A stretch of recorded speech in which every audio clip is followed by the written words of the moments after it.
Hey, what's up, everybody? BDO44 coming at you with another video. All right, so I'm hearing the Lakers have their eyes on Christian Wood and still have a good chance of getting him. Now, he would have to just want to be a Laker because I know he can probably get a couple extra dollars somewhere else than what the Lakers are going to be able to offer him. However, the likelihood he may want to be a Laker is pretty solid because he's from Long Beach, California.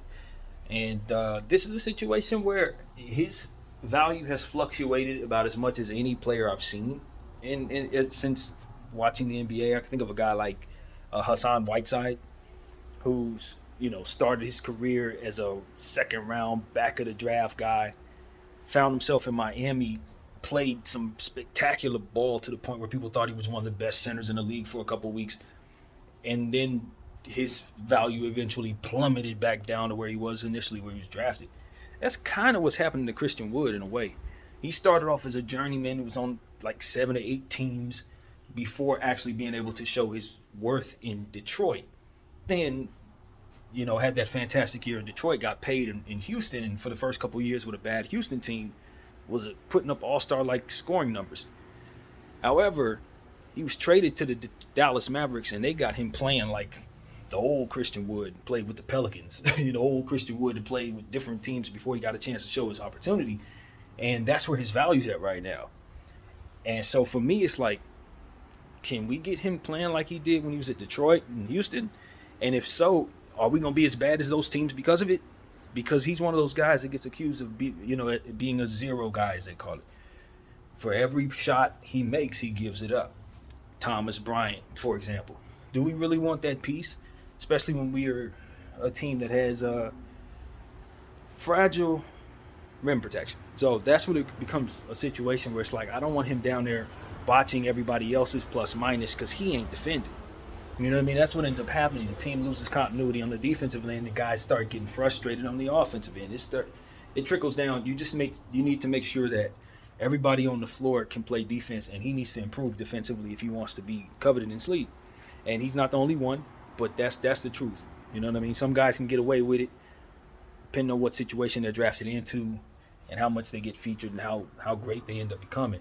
But other guys, if you're gonna be a role player, you can't be coming in and be so much of a defensive liability at the big man spot where you're supposed to be taking care of what happens in terms of easy buckets.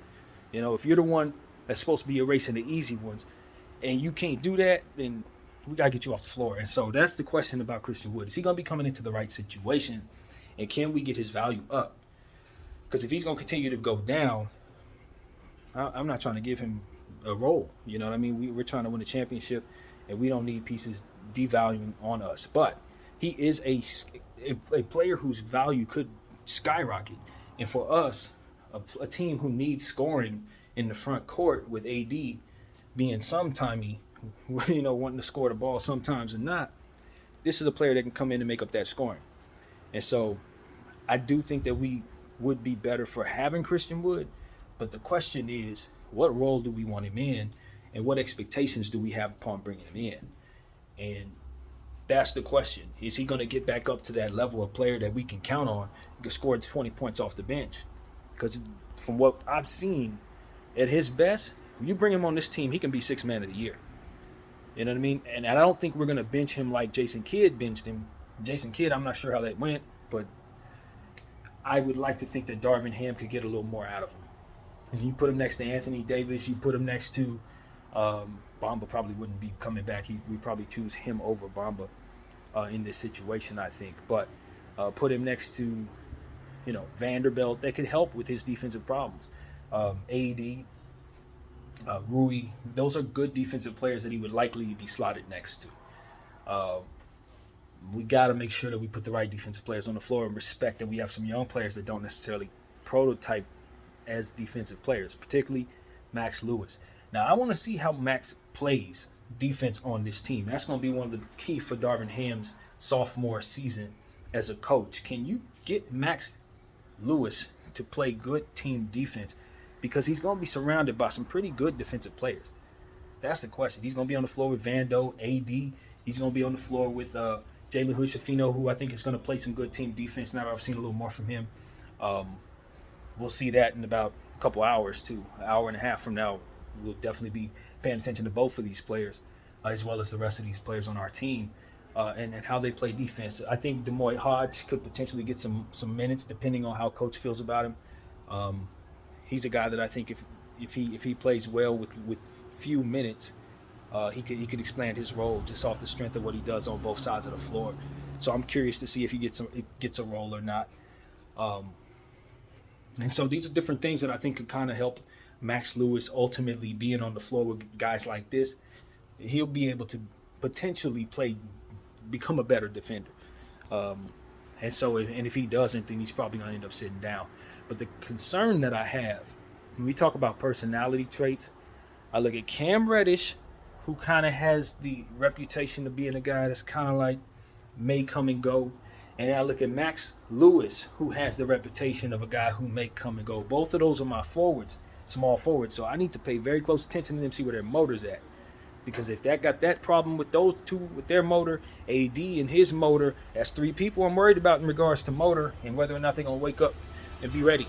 And then D'Lo, that's four. So that is something that I'm starting to trying to get an understanding of this team and the personality traits that I think could be a thing. And we're going to have to self-motivate. We got some dogs out there, but we got some guys that could also lose interest.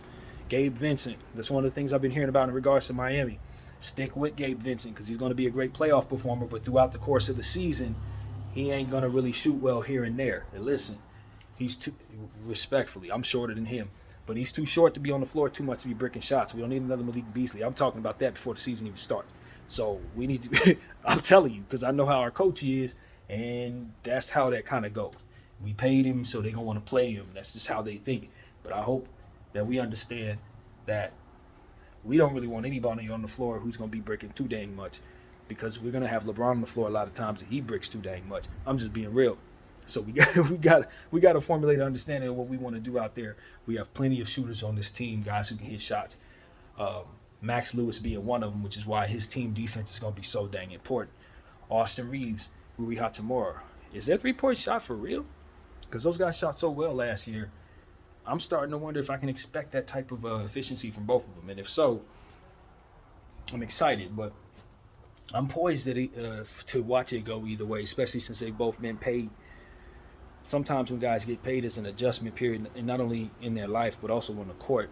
And sometimes it can go completely left in regards to shooting percentages and stuff like that after guys get paid. So I'm just wondering, both of those guys were extremely efficient last year.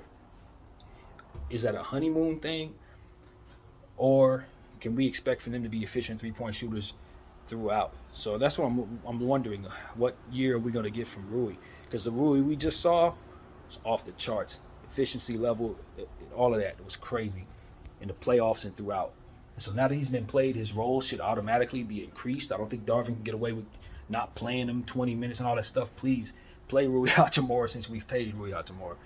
And I think if we continue to get what we got from him last year, continue to keep him in positions to do the things that he does well, not ask him to do too much because he's been paid, but just keep him on the progression that he's on. I'm poised to see him have a really good season with us. Hopefully a very healthy one too. So Vanderbilt's a question mark for me. I just don't know what role we're going to put him in. I know what role I'd put him in regards to defending players and putting him on the floor to do certain things in the second unit. That would probably be the best role for him. Our starting unit doesn't necessarily need him in it, but the second unit, third units, and all the various different side units that we use, especially where we're going to have non-defensive players on the floor and youngsters, I would like him to be down there as a reinforcer on the defensive end, the quarterback on the defensive end. That's what I see healthy for our second unit for sure. We're going to miss Dennis Schroeder in that second unit, man. There's a certain reliability that comes with knowing that he's going to be down there at that point guard position. We're asking a rookie to play that role, and that's going to be tricky for us. Austin Reeves, we know that his ball handling has to improve. Hopefully he's going to be working on that in the offseason, but even so, he's not an overly talented ball handler, so we're going to have to respect that we don't want him to play his lead ball role too much this season until he continues to improve on that. I just know better. He's going to be fantastic. He's always going to make good decisions as a point guard, but they're going to come get the ball from him. Guys like Cason Wallace and Drew Holiday, so they're going to put the best defensive players on him, and they're going to try to strip him. So we're going to need that someone else to step up and be that ball handler as well. Him, Jalen Hood-Schifino, D'Angelo Russell. Health, you know what I mean? D'Lo, I would love to be able to rely on D'Lo to play a lot of minutes, but I know he's not a 40-minute a game guy. It's not happening. It's not happening.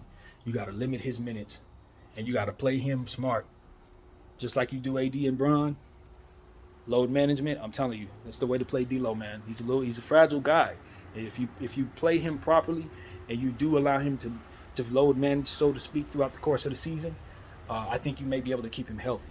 But if you ask him to go forward like a real like a athlete, he's gonna break down. He's already shown us that too many times. So that's my thing. Keep him healthy because he's gonna be important for us throughout the course of the season.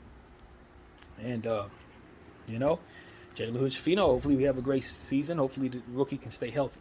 And that's another thing. You know rookies tend to roll ankles and stuff like that. So that's why I'm a little concerned about the point guard position. It's just like, yeah, we have it solidified, but do we have enough reliable backups? No, we don't. We're relying upon health a great deal at that point guard position. So these are just things that, you you benefit from guys signing 1-year deals at $5 million, $6 million. We don't really have a whole lot of that this year, and we're really relying upon the players we have to be healthy and step forward. If not, we're going to be leaning on some guys that maybe aren't ready. And so that's my concern. I love the acquisition of Taurean Prince. He's going to help booster our front court overall. Hopefully we can get some good things out of Cam Reddish. From what I understand, he had a good year last year with the Portland Trail Blazers. I like the idea of grabbing guys from the Portland Trail Blazers. We grabbed Carmelo Anthony from them. He had a good shooting year with us, I believe. This is one of those situations where, yeah, looking forward to seeing what Cam Reddish can do. Hopefully he can really get in there with Phil Handy and ultimately provide himself a bit more knowledge in how best to attack, because that's exactly what Phil provides. And there's a lot of guys on this team that are going to be his prototype. So the competition is there. And, I think that they're all going to make each other better. I really do. And we got some talented dudes there down the wing. I'm telling you, when you put both Max Lewis and, Cam Reddish on the floor at the same time, you could potentially get some guys that could be flamethrowers. Like, I know they both have the ability to light up real quick. And Cam could step forward and potentially be that point guard.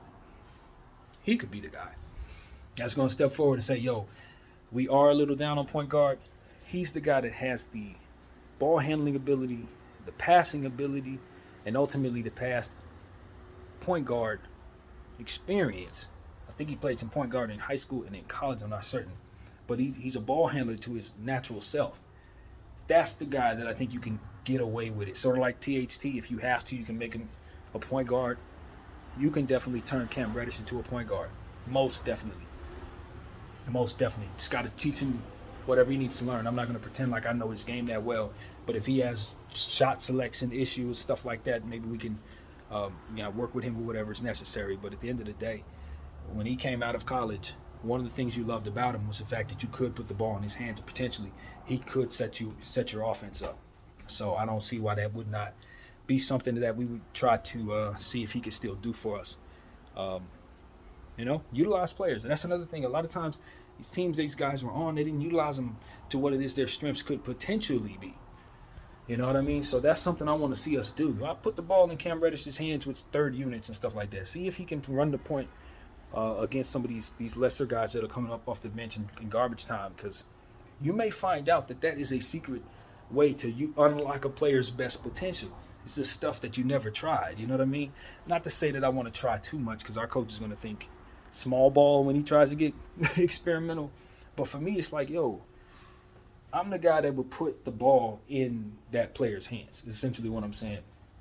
If not the whole time, at least some of the time. So if for some reason Austin goes down, if for some reason Jalen doesn't pop, we're not relying so much on D'Angelo Russell to play so many minutes at the point and Austin Reeves to be point guard so often. Although, with all of that being said, we always remind everybody that Austin has said very much that he wants to keep the ball in his hands. He wants point guard duties. And just like I said at the beginning of this conversation, got to work on your ball handling. and I feel more comfortable about that. But I do like the idea that he's going to be able to do that more so with less point guards in position to take that from him. And so, yeah, that's where my head is now. I'm wondering what type of shape LeBron James is going to be coming in at 38 years of age. I'm just wondering, man. That's my question. I know Anthony Davis, 31, 32. AD's coming off a really good season for himself. I expect for him to build upon that. That's what I expect from AD, building upon last year and taking it personal. Everything we said about his motor, take that personal, man. And Darvin as well. We got to determine, do we want AD to be a high-level scorer? If so, we got to get him the ball in circumstances that allow him to do so more often. Me personally, I don't think he's showing me a whole lot of energy in regards to being a top-level scorer, which is why Christian Wood might not be the worst idea for the Lakers. Because at the end of the day, if I expect for him just throughout the course of the game to only attempt anywhere from 7 to 15 shots, then I'm definitely not expecting for him to go for no 50 and 60 points. It's not what I expect, especially when we don't have him shooting a three very much. Maybe he takes more threes this year. I think that's a good idea. Instead of having Bron shoot so many, how about extending AD a little more? But a lot of times we get the ball in AD's hands. By the time he finishes making his play, the shot clock's gone. It becomes a situation where he's not moving very fast unless we have him doing actions that have him moving quicker. And so hopefully he come in shape, and in that regard, we will see him more capable of doing so. But that's the thing, man. I saw too many plays last year. Give him the ball in the corner, dribble, sweep, hook, brick. No one rebounds it the other way, transition bucket.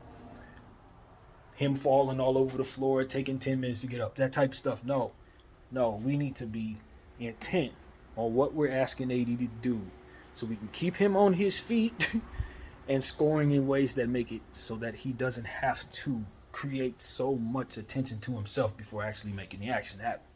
So that's really what I'm saying, man. Double teams, triple teams come fast, and he doesn't particularly pass out of them very well. So in studying AD over the last several years, it just gets to a point where you're like, all right, we do have a team full of guys that can score the ball. Let's get it in our heads now. We don't need him to be a 40, 50-point scorer. We need him to exert more of that energy on the defensive end, and let's not even intend on him scoring too much. That way people don't get offended by it, you know what I mean? And he may not necessarily make an all-star team if he's only averaging 15 points a game, but at the end of the day, what I'm tired of is expecting more and getting less. It's unnecessary. He's getting older now. He don't want to take 22 shots a game. We got offensive players around him that should be able to do that if that's going to be the case. But I don't want to have no more games where we lose by 15 and he only gave me 14 points. Like, enough. Enough of that. Let's not even ask him to do that. Let's zero our offense into scoring in other ways if necessary. So that's been on my mind as well. It's going to be interesting to see how Jalen Hood-Schifino's court vision is, his overall decision making as a rookie. It's just going to be interesting because he's going to be following up a guy like Dennis Schroeder, who's been in the league for 10 years. There was a lot of sturdy play that came out of Dennis Schroeder that led to us getting victories that I think we otherwise wouldn't get if he wasn't mature. Games that we lost because AD or wasn't playing or Bron wasn't playing or what have you, we would have lost if not for him playing very well, being reliable, more or less. There were times where he wasn't reliable too. I'm not going to sit up here and gas him up, but the point was we had a vet in place that we had running the point who could play some defense, offense, and all that.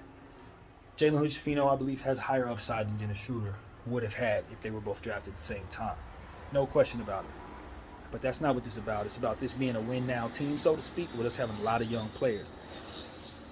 I don't know that I want to put win now on this team, but that's beside the point. Bron's on the team, AD's on the team, we're trying to get a championship. Can we rely on young fella to make the same type of good decisions that Dennis Schroeder made last year, or at least give us some of that same production? I'd imagine we should be able to, but then again, it's a rookie. It's his first year as a pro. It's a lot to consider. So I'm just saying I don't know if we're as good a team based on how many unproven guys we have coming in at once, hoping to prove themselves. That's my only concern about the Laker team. I just think there are going to be certain games we're going to look really bad, and I think it's going to surprise some people. But there's just a lot of guys that just haven't really played. You know what I mean? So that's going to be the problem, if there is a problem at all. That's going to be the problem. We're going to remember that Rui and Austin are still developing players. They are still developing players, and the other guys that we're bringing in are even lesser degree developing players. So there's a consequence to that, and usually it's sloppy basketball, sometimey shooting, all types of different stuff. Guys messing up plays, back screens, forgotten about that kind of stuff. Just got to be patient with this young bunch, man, because we gave a lot of cap space to unproven players, and I'm happy we did it. Those are good contracts, but we can't forget that just because we need them to step up to be stars, Rui and Austin, doesn't necessarily mean they're going to quite be ready for that when we ask for it. Maybe they are, but let's respect their development. You know what I mean? Let's respect their development, and because of it, my expectations are where they are. This team is solid, talented, very well assembled. If everybody clicks, contender. If not, middle of the pack, depending on how healthy we are with the core. Core ain't healthy, falling back, not making playoffs. That's it. So that's what I see there, man. Austin Reeves could have a fantastic year. Heck, he might even have an all-star year. It wouldn't shock me at all, depending on the type of role we have, depending on who's all healthy, who's not. Let the wrong person go down with an injury. Austin Reeves have the ball in his hands for a good 40 games. He could be an all-star. He could be voted in. Wouldn't shock me at all. So these are the type of things I'm just waiting to see what type of year we have. And, yeah, man, that's what I want to say. I just want to give everybody a Laker video just talking. Whatever comes to mind, man. At the end of the day, I'm hopeful that we'll see a trade that'll really get this channel going in regards to Dame or Harden. Obviously, we're not looking at either one of those players, but just in general, where they're headed would definitely get this thing going. And also, need we not forget, an hour away from our first Summer League game versus the Miami Heat. So, yeah, I wouldn't be surprised if big news is happening while the game takes place. One of these games, that's just how this goes. I encourage everybody to enjoy all of the Summer League action. And, yeah, that concludes what I have to say for this particular video. My name is BDL44. I thank you all for watching.